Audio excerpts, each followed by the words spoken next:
So you're ready to make a VoiceThread. Where do you come up with photos for your project? Well, today I'm going to show you 2 or 3 places that you can go to find photos fairly easily. The first place is going to be Flickr, except for at the very end of Flickr.com I'm going to put Creative Commons, because in this manner we can search for photos that have already been okayed for use by other people. Now some of these are under certain conditions. Over here on the right hand side you can see the licenses that Creative Commons offers. The attribution license is probably the most liberal, and as you can see there are 25 million photos under that license. So probably would just be great to search under that. So let's see more of that. Now up here in the search bar we can come and search. Everything we search for will be under the Creative Commons attribution license, and that simply means that we need to give credit to the person who created the image in the first place. That's not a big deal, and I'll show you how to do that in just a little bit. So let's just do a random search for butterfly. Perhaps you want to do a VoiceThread about butterflies. We're going to come up with quite a few photos here.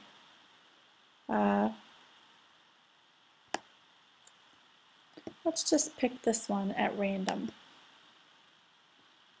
That's a really nice photo. Let's see, it was taken by Her Wings, who is Melanie Milliken, on July 26, 2010.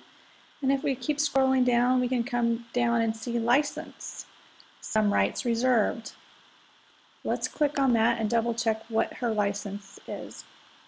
She says we are free to share and to remix with the following condition, that we attribute the work in the manner specified by her. So we're free to use this one. And it's a nice picture. She is titling this butterfly, one of the many butterflies that flocked to my neighbor's lilac bush. So we found a great photo. How do we go about getting this onto our computer? Because as you know, VoiceThread, you must upload a photo. You can't just link to one or embed one as you can, say, on a blog or a website. You've actually got to download the photo to your computer and then upload it to VoiceThread. So let's view all sizes under the Actions tab. And we get quite a large photo here. We probably don't need one quite that large. And as you see, there are several sizes: a square, a thumbnail, small, medium. I'm just going to pick one of the medium ones. License, some rights reserved, we've already checked that out, and we're good to go. So we can download the medium size of this photo.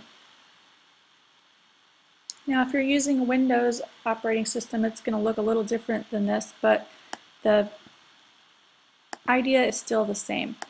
You're going to download it to your photo, to your computer, save as.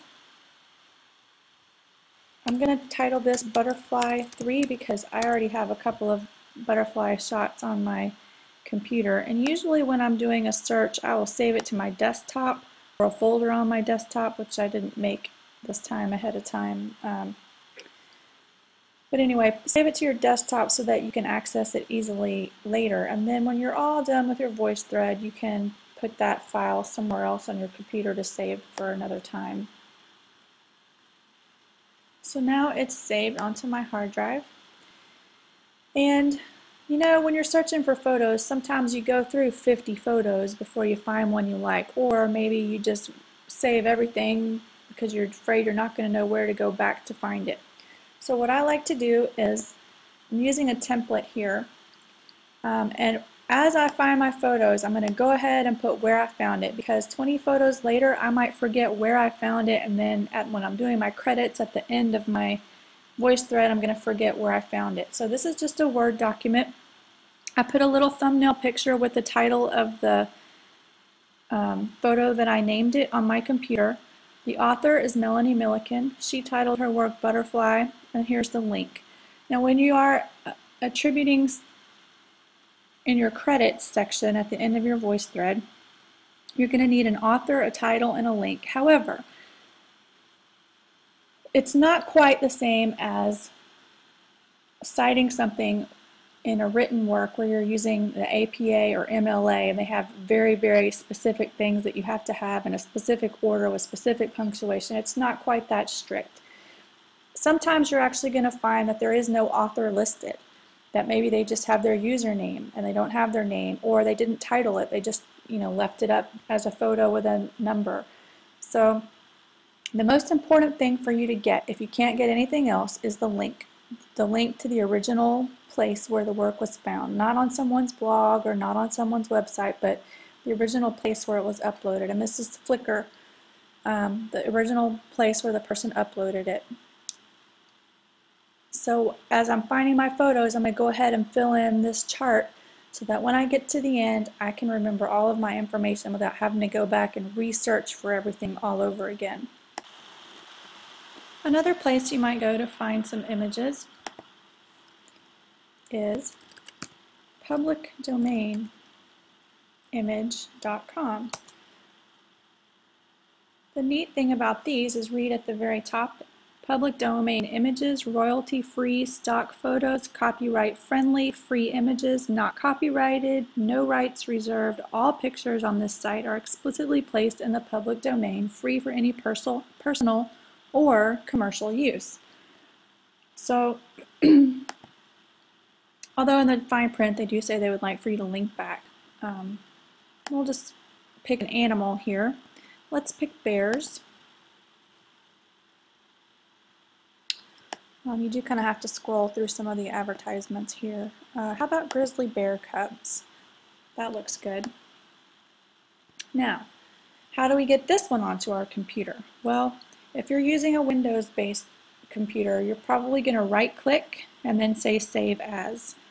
Since I am using a Mac, I'm going to Control and click Save Image As. Once again, I'm going to save this to my desktop. Grizzly Bear Cubs is a pretty good name for that already. And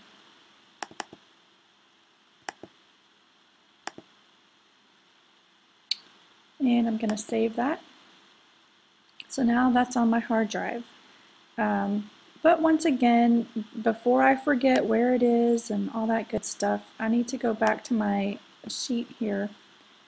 Let me go ahead and save the URL. Then I'm going to come back to my Word document here and put in there was no author and grizzly bear cubs. Can't type today. And here I'm going to go insert my photo, picture from file.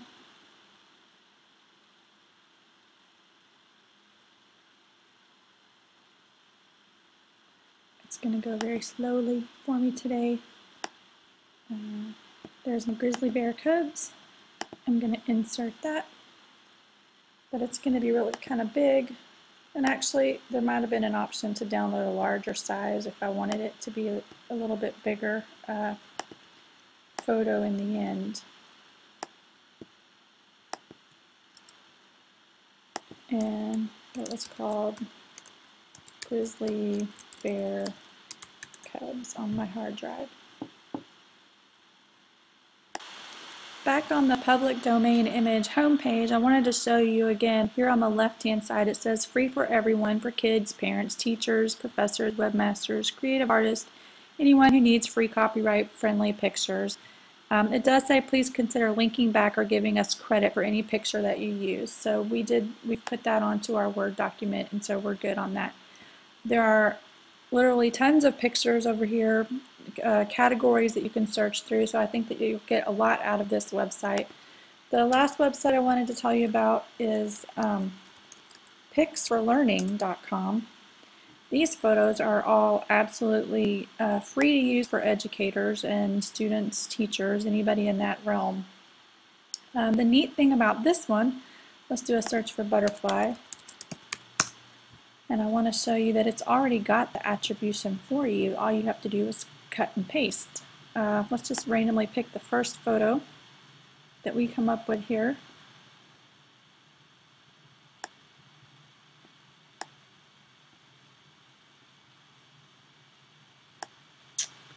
Alright, it's got image dimensions, image size.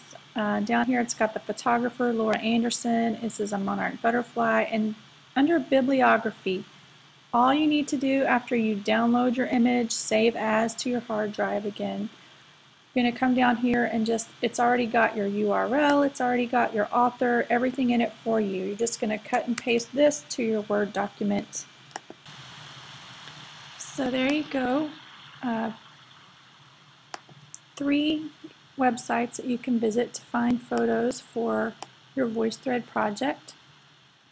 I think that you'll find a lot of photos in all 3 of these websites. I don't know that you'll have to go anywhere else. So good luck on making your first VoiceThread.